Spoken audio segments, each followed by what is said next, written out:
What are we going to do for number 5? Well, we did, with the presses, we did the front and the side. Yep. The dumbbell laterals, the upright rows, and the cable. We really hit the sides. We really hit the sides. As I said, we want the delts to look really wide. The illusion of looking as wide as possible. Yes. Now we're going to do the rear delts, because what happens is, from the side, a bodybuilder will then have no rear delts. So you want to be able to train that so you have an even shoulder from the front, the side, and the rear. Great. Let's move on to rear delts. Exercise number 5 here, folks. Rich Gaspari.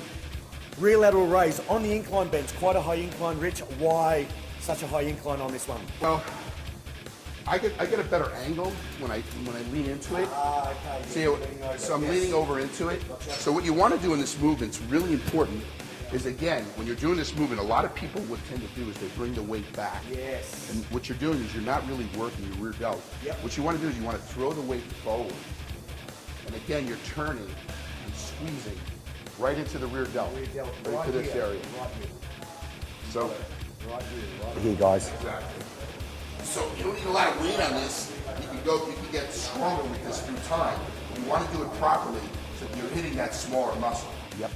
And you don't need a lot of weight to begin with on this one, guys. You use a very light weight because it is a small muscle, and so you don't bring the bigger muscles like the traps in and the lats. Elbows forward, lighter weight. Look at the control here. You can see the rear delts working here, guys. Look at Richie's rear delts. They're really starting to work. Yep.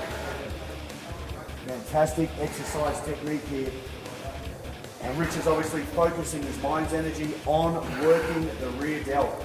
Look at the angle of the body, look at the angles of work, look at how he's turning his palms in when he gets to the top of the movement to activate the rear delt and keep tension on the rear delt at the top of the movement.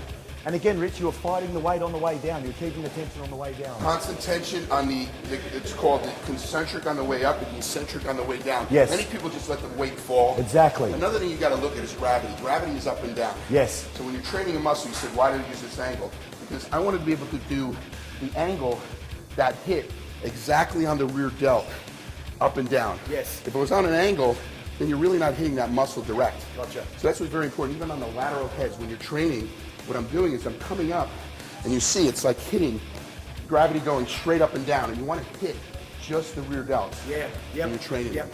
So, I mean, these are just little techniques that I learned through the years to focus on my delts that were actually a weak point and made it a strong point.